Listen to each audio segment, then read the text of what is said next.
Muchos pacientes crónicos necesitan cuidados paliativos para mejorar su calidad de vida o aliviar el dolor. Sin embargo, este tipo de atenciones no siempre está al alcance de todos. Para conversar sobre este tema nos acompaña Carolina Valdebenito, presidenta de la Sociedad Médica de Cuidados Paliativos y jefa de la Unidad de Cuidados Paliativos del Complejo Asistencial de Los Ángeles. Doctora, muchas gracias por estar acá. Muy buenas tardes, gracias por la invitación. Para empezar a conversar, me gustaría preguntarle a qué nos referimos cuando hablamos de cuidados paliativos y qué tipo de disciplinas o áreas trabajan juntas para brindar este tipo de cuidados. Cuidados paliativos es un área que tiene que ver principalmente por la atención multiprofesional de los pacientes en etapa principalmente de fin de vida. Esto quiere decir que nuestra intervención y nuestros equipos requieren de la evaluación biopsicosocial de cada uno de los pacientes, y eso implica que el paciente, por ejemplo, deba tener evaluación psicológica, debe haber un asistente social que trabaje en los equipos, tiene que haber equipos de kinesiólogos, enfermeros y químicos farmacéuticos que permitan abordar al paciente desde todas las áreas, y no solamente el paciente, sino que también el foco de los cuidados paliativos en la familia.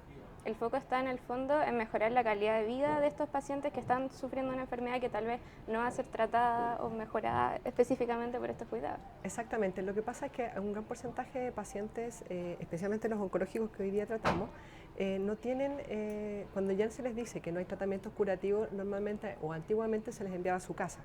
Hoy en día las unidades de cuidados paliativos permiten que estos pacientes puedan tener una muy buena calidad de vida, que estén sin dolor en sus casas, en su domicilio, con la gente que los quiere, y normalmente eso también implica un trabajo enorme porque hay que acompañar también a la familia, hay que ir ayudándolos en lo que es también incluso la parte económica, y eso es un trabajo esencial en la parte de los asistentes sociales. Y lo principal es mejorar la calidad de vida de ese paciente y ojalá poder buscar las mayores preocupaciones y ayudarlo en eso. Y eso implica también ayudar a la familia, porque un gran porcentaje de pacientes también implica que la familia está muy afectada, y eso implica padres, hijos y todo. Muchas personas asocian cuidados paliativos casi exclusivamente a cáncer, pero los cuidados paliativos también se utilizan en otro tipo de casos, en otro tipo de enfermedades. Como muy bien mencionas tú, en los cuidados paliativos es una atención integral en un paciente en fin de vida. Eso quiere decir que hay muchas otras patologías que también se pueden beneficiar por cuidados paliativos y que en otros países está comprobado que mejora mucho más la calidad de vida de ellos, como por ejemplo enfermedades neurológicas, como LELA, enfermedades de tipo como el Alzheimer, también enfermedades de tipo renal, como las insuficiencias renales que no son candidatas a diálisis, e incluso también los pacientes con diálisis, y tenemos pacientes con enfermedades cardiovasculares que necesitan el manejo de cuidados paliativos, y pacientes incluso de la parte pulmonar, respiratoria, que también necesitan cuidados paliativos. Por lo tanto, el abordaje de cuidados paliativos no es solo a un paciente oncológico, lo que pasa es que es más conocido porque por la ley de cáncer, cuidados paliativos y por la cobertura GES está cubierto para los pacientes oncológicos, pero en general cualquier paciente con una enfermedad de fin de vida puede verse beneficiado con esto.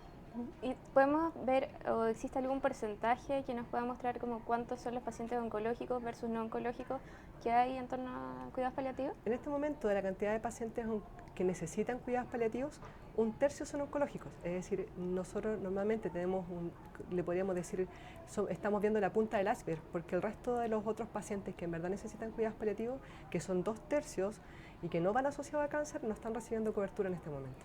O sea, esta diferencia, esta atención especial que se hace a los pacientes oncológicos también se ve en la realidad en cuanto a acceso a atención a estos cuidados.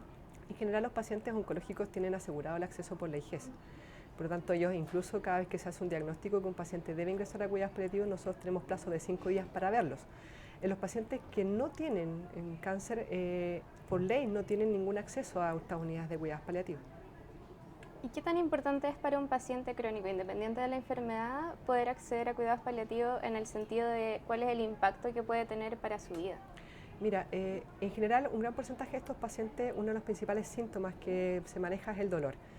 Y un paciente que no tenga acceso a fármacos de calidad para el manejo del dolor ya es un déficit. Y tenemos que pensar que no solamente tienen dolor, tienen dificultad respiratoria, pueden presentar náuseas y vómitos. Por lo tanto, los manejos en las unidades donde en verdad nosotros nos especializamos en el manejo de estos síntomas pueden beneficiar, pero en una forma importante, la calidad de vida de estos pacientes. Hay algunas cifras que hablan sobre esta brecha Por ejemplo, que se estima que 15.000 personas que no reciben cuidados paliativos por enfermedades cardiovasculares, más de 4.000 por Alzheimer y cerca de 3.000 por enfermedades respiratorias. ¿Cuál cree que es el mejor camino a través del cual podemos asegurar esta atención para los pacientes no oncológicos? Bueno, como sociedad hoy día estamos enfocados principalmente primero en que la medicina paliativa sea reconocida como una especialidad. Lamentablemente en Latinoamérica está la especialidad de medicina paliativa, pero Chile no la tiene reconocida. Y eso es un déficit especialmente para los médicos que trabajamos en esta área. Ese es el primer paso, pero también lo segundo es empezar a enseñar medicina paliativa no solamente en el posgrado como especialista, sino también en el pregrado. Es decir, cada médico debería salir egresado sabiendo hacer medicina paliativa.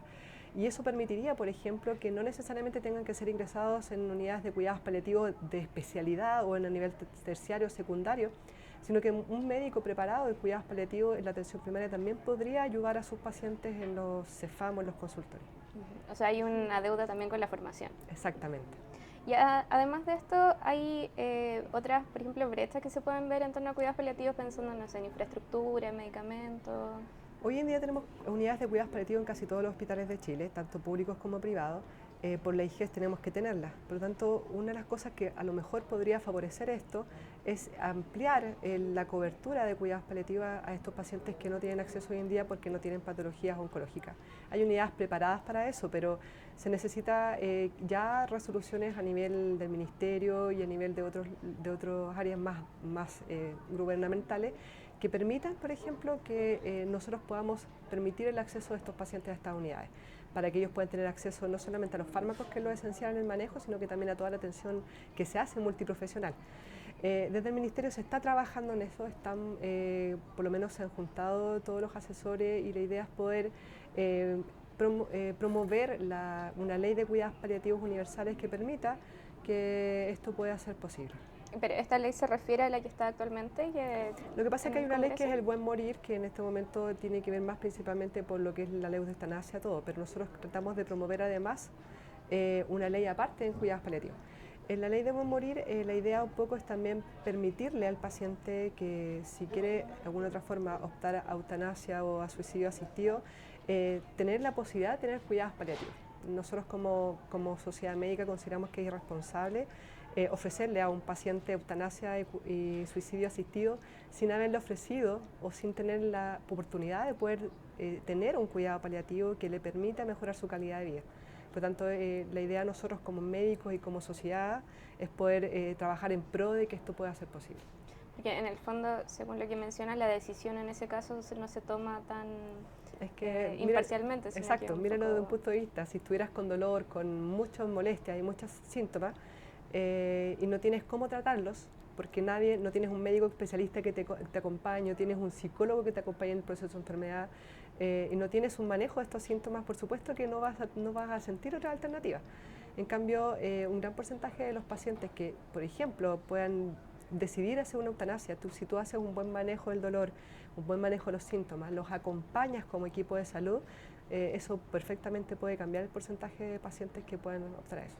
Y en ese sentido, ¿qué mejoras ven como Sociedad Médica de Cuidados Paliativos para esta ley del buen morir que se podrían integrar? En general, la mayoría de los que estamos participando de la sociedad también participamos dentro del Consejo Técnico del Ministerio, por lo tanto la idea de nosotros es poder irlos asesorando e ir encaminándolos a esto. Sabemos que hoy en día con la revolución social que vivimos en Chile, a lo mejor no va a ser prioritario, pero sí es algo que tenemos que trabajar día a día y codo a codo para poder lograrlo en algún momento. Cuando hablamos de cuidados paliativos en general, como área de la medicina, ¿cómo has visto que se ha ido consolidando este área tanto en Chile como en Latinoamérica? Hoy en día la medicina, la tecnología permite que muchas enfermedades que quizás antes eran mortales rápidamente, hoy en día se pueden mantener bajo control, pero eso también implica que de repente los pacientes tienen que convivir con consecuencias como el dolor o otras cosas asociadas. Entonces, ¿cómo se ha consolidado y cuál crees que va a ser la importancia que va a tener los cuidados paliativos en el futuro? Bueno, cuidados paliativos ha ido avanzando poco a poco. Yo creo que hoy en día a nivel nacional ya cada vez las personas escuchan más de cuidados paliativos. y escuchan también a nivel internacional. Hay lugares en Europa especialmente donde está muy consolidado la parte de cuidados paliativos, donde hay hospice, donde esos pacientes pueden ser atendidos y también pueden ser acompañados de su familia. En Chile yo creo que vamos hacia allá. Hoy en día la gente ya conoce esta área, la prensa también se está interesando y por eso también un agradecimiento a ustedes porque este espacio nos permite también dar a conocer más los cuidados paliativos de otras personas. Y eso nos va a permitir ir trabajando más allá. Pero sí hay hartas cosas que de repente la alta tecnología en la medicina nos lleva a que los cuidados paliativos sean muy al final. Lo ideal es que el cuidado paliativo se ingrese y esté presente desde los primeros diagnósticos de los pacientes. Algunas veces, por ejemplo, como en el cáncer, si un paciente tiene dolor por su diagnóstico, independiente de que ese cáncer a lo mejor al observarlo es un cáncer curable, el cuidado paliativo permite, por ejemplo, que ese paciente durante el proceso de enfermedad, en espera de la cirugía o en quimioterapia, no necesite tener dolor. Pueda controlar mejor sus síntomas, pueda tolerar mejor la quimioterapia. Y eso lo hacen los equipos de cuidados paliativos. Por lo tanto, si tenemos un paciente que a lo mejor tiene una enfermedad cardiovascular o está sufriendo un infarto y está con dolor o tiene otro tipo de patología, podemos mejorar mucho más su sintomatología si lo acompañamos en el proceso también. Y por supuesto, si en algún momento el paciente se recupera, se da de alta de las unidades, pero en general un acompañamiento de cuidados paliativos es muy distinto al acompañamiento médico que se hace. Aquí no es solamente el médico y la enfermera en la que hace la atención, sino que también es todo un equipo que va detrás que no solamente piensa en lo que el paciente biológicamente está sintiendo, sino que también lo acompaña en la parte psicológica, le hace de alguna otra forma un acompañamiento al paciente, a la familia y también se preocupa de la parte social, que es algo fundamental en cada uno de estos pacientes. Y este acompañamiento se hace, o sea, de cierta forma le entrega más decisión al paciente porque lo acompaña independiente de si toma tratamiento o no, o sea, en el fondo es más flexible. Exacto, es decir, cuando un paciente ingresa a paliativo normalmente muchas veces tiene muchos temores. El paciente piensa que cuando rechaza un tratamiento el médico le va a decir no me queda nada más que hacer y hasta ahí no más llega y el paciente queda entre comillas abandonado. Pero en las unidades de cuidados paliativos nosotros le permitimos al paciente tomar sus decisiones de su propia vida. Y eso, por ejemplo, una de las cosas que nosotros nos preparan como médicos paliativistas es a poder dar bien la información.